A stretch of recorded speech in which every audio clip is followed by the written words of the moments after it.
Hello again, everyone. Deflect here, Firm at Fair Gaming. I'm going to bring you a new video on the tank tier list. This is going to be Mythic Plus based tier list, and I'm sure at this point in the season it's going to be no surprise. I'll just preface this with I honestly thought they were going to nerf that one ability for Vengeance. I really thought it was going to happen. They did not. So my initial tier list thinking for this season is close, but not quite there. But it is going. Might as well start with Vengeance. Everyone knows where it is. Vengeance is S tier. It has the most control in dungeons. Who you don't need absolutely a ton of control, but there is a few that do require a lot of kick stops. Halls is one of them. Different dungeons like that. But Vengeance, just until they nerf that one ability, they did give it a slight nerf. It will be S tier. So I assumed Illuminated Sigils was going to get a nerf and it was going to not affect Chains and Silence, but they didn't do that. So there they are at the top. We'll just leave it at that.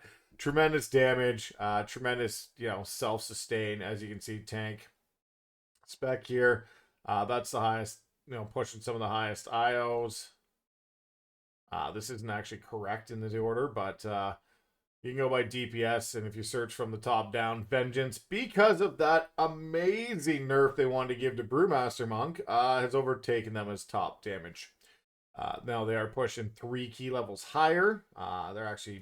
There's only one monk that's up there, and we'll get into that when monks come up. But yeah, Vengeance is definitely S tier. As for Prot, so Prot is good, but Prot you can either put bottom A or top B. I was gonna try and put a little bit of space between some, but I think it should go top B, and I'll tell you the reasoning behind this. Prot does single target lockdown like nobody else. They are insane at single target lockdown, but you still have to stand in consecration, which is a bit of a detriment. They do bring a ton of paladin things, which are amazing with the sack and the bop, the shields, and lay on hands. They bring B-res, they bring a lot of stuff to the table.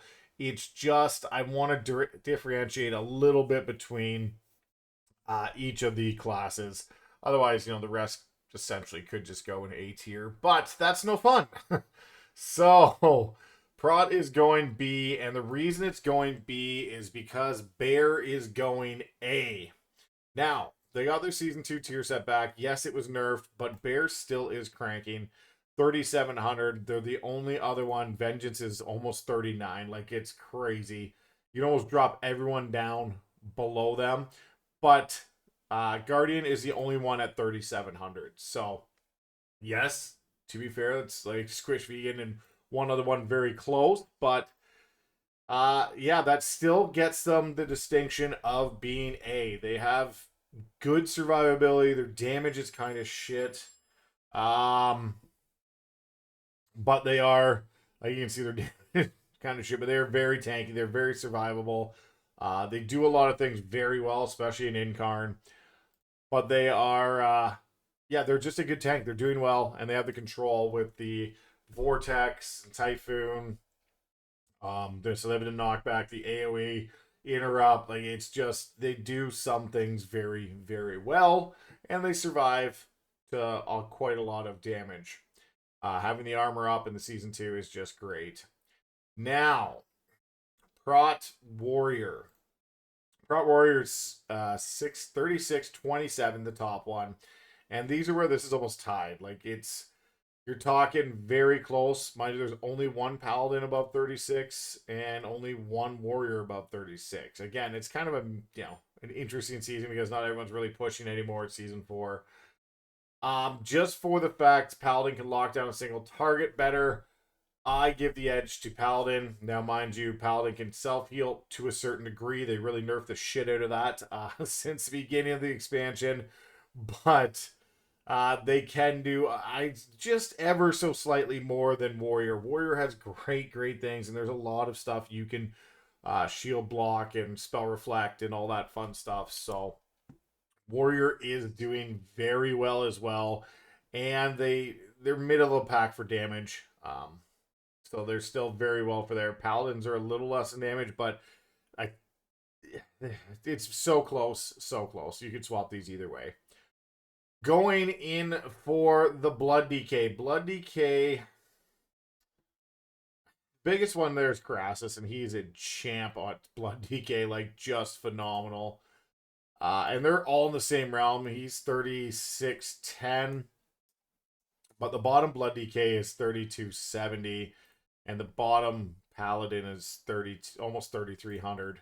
And the bottom Warrior is very close. So like any one of these can interchange, depending on what you think. Like I said, you can put them any which way you want.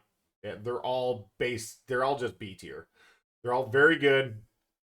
They are, now talking about Blood DK. Blood DK is great at self-sustain. The healer barely has to worry about a Blood DK. It can get globaled and die on heavy fortified weeks. So that is the only downfall to Blood DK. They can just not have enough time to hit Death Strike and will die.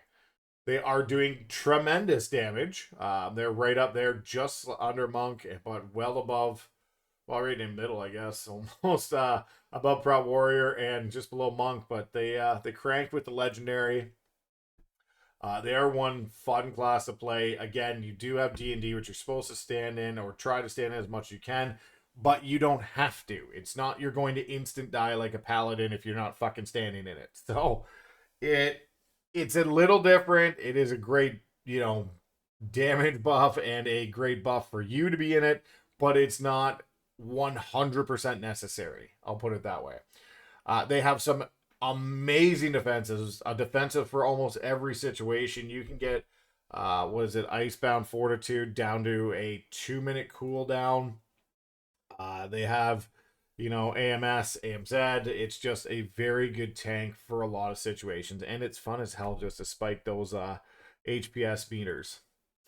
Another one doing great on the HPS meters, but saving the bottom, we're not even going to put it C tier. We're going to put it D tier slot. Monks.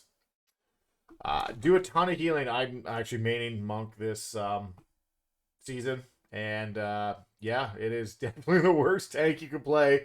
Did a lot of damage. They nerfed that, which sucks. I don't understand Blizzard's fucking logic behind that.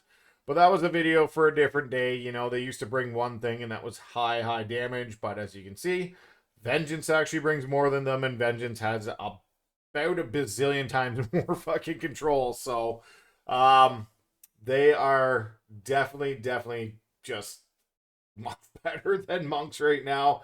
As unfortunate as that is to say, there's no Monk over 3600. This is the only tank spec that's not 3600.